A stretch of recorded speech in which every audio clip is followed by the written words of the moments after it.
Nós gostamos muito de atribuir ao diabo todas as nossas provações. Quem é que em um certo período da vida não disse que estava no deserto porque foi o diabo que te colocou? Ou por que não dizer, em momentos de tempestade, em que nós afirmamos que estamos passando por isso por obra do inimigo? Eu percebo que nem sempre é o diabo que nos conduz para locais ruins, porque em Mateus 4, a Bíblia diz que foi o próprio Espírito que conduziu Jesus ao deserto. Certamente, não parte da nossa consciência cristã achar que o Espírito de Deus, sendo um Espírito bom, pode conduzir alguém a um local ruim chamado deserto. Nós achamos que o Espírito só pode nos conduzir a lugares confortáveis.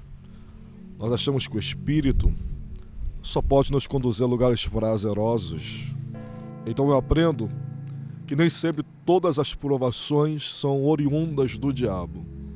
Deus também pode nos conduzir para os desertos da vida. E por que conduzir alguém para o deserto? Por que transportar Jesus para este local improvável?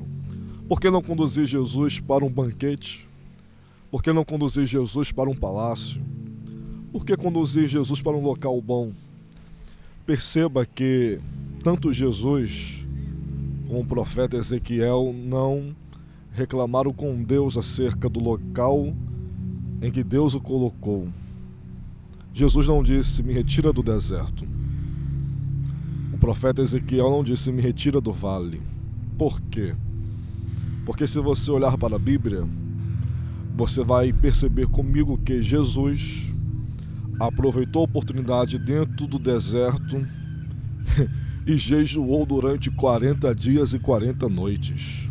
E é no final deste jejum, deste propósito de oração, que o maligno se apresenta detectando a necessidade de Jesus. Jesus espiritualmente estava muito forte. Havia acabado de ser batizado por João Batista. Jesus aproveitou um ensejo dentro do deserto, orou e jejuou durante 40 dias e 40 noites. Só que a carne de Jesus estava debilitada. E foi nessa necessidade que o diabo se apresentou e começou a lançar as propostas dizendo, se tu és o Filho de Deus, transforma essas pedras em pães, pedra calcária, pedra de deserto com formato de pão em pão e se alimente. Quando eu analiso esse contexto, eu percebo que não existe mal algum em você comer um pedaço de pão quando está com fome. 31.173 versículos. E nenhum deles dizem, você está proibido de se alimentar quando está com fome.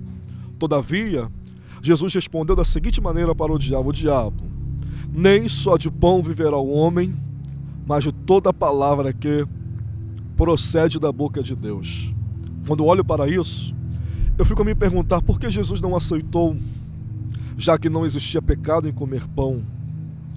Mesmo assim, Jesus foi categórico em dizer, eu não vou aceitar, eu não vou ceder às suas propostas.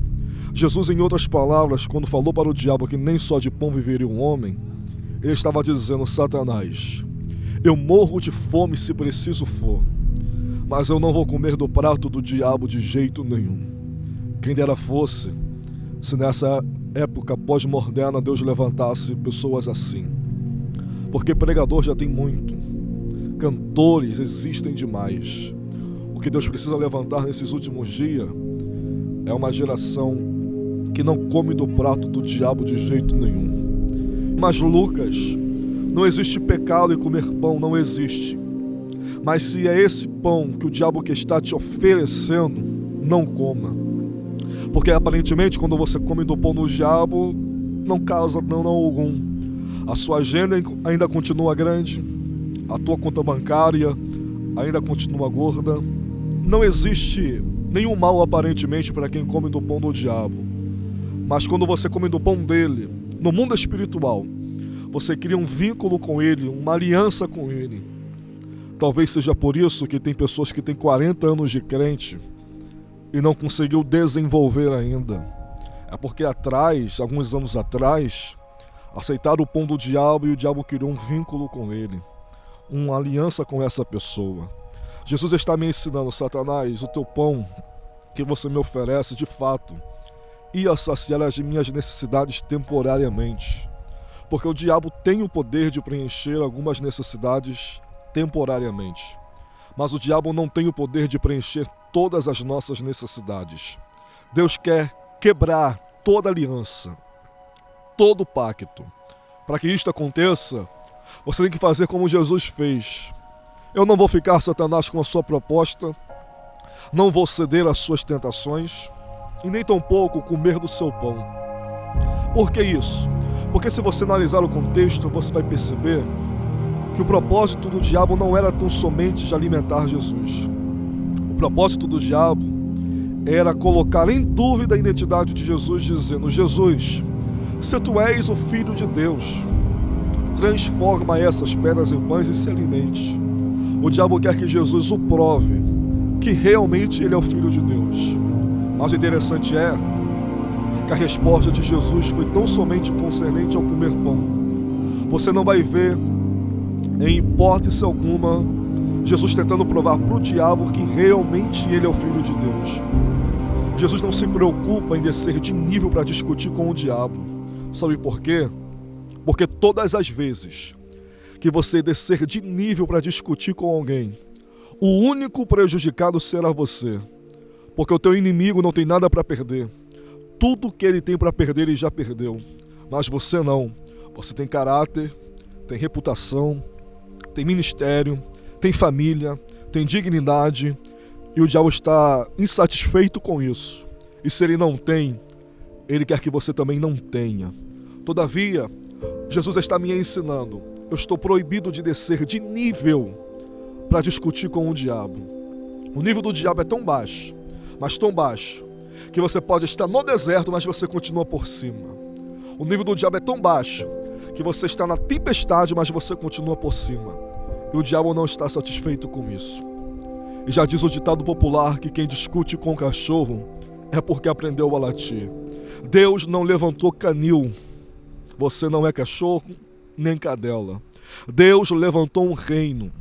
E nesse reino é constituído por príncipes e princesas. Você é um príncipe. Você é uma princesa. E Deus está dizendo, em vez de discutir, descer de nível para se igualar ao nível do diabo, tentando provar para ele alguma coisa, fica quieta. Fica quieto. Por que não calar a boca? Por que não ficar discutindo com o diabo? Não vai te levar a local nenhum. Você nunca vai chegar numa conclusão. Você nunca vai chegar a um denominador comum. Mas Deus está te dizendo, aquieta a tua alma. Fica quieto um pouquinho. Às vezes, a melhor resposta que nós damos para o diabo é o silêncio.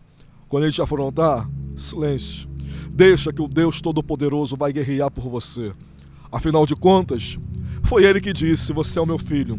E se ele falou que você é filho dele, se ele demonstrou a paternidade diante de você, dizendo, você é o meu filho, para quê? Você vai querer outra coisa. É interessante que além de Deus dizer, tu és o meu filho, ele ainda foi categórico em dizer, você é o meu filho e você me traz prazer.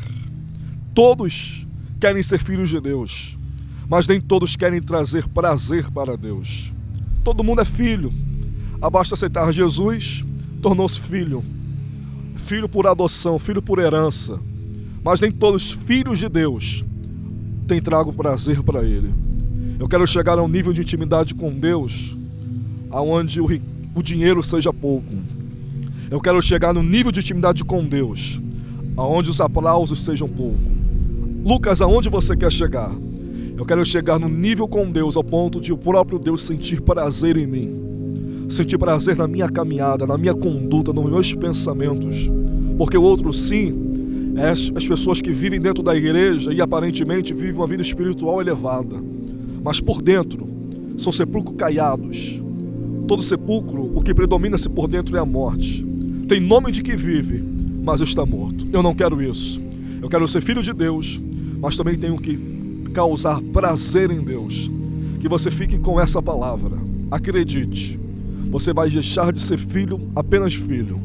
E você vai ser um filho que traz prazer para o Pai. Deus te abençoe.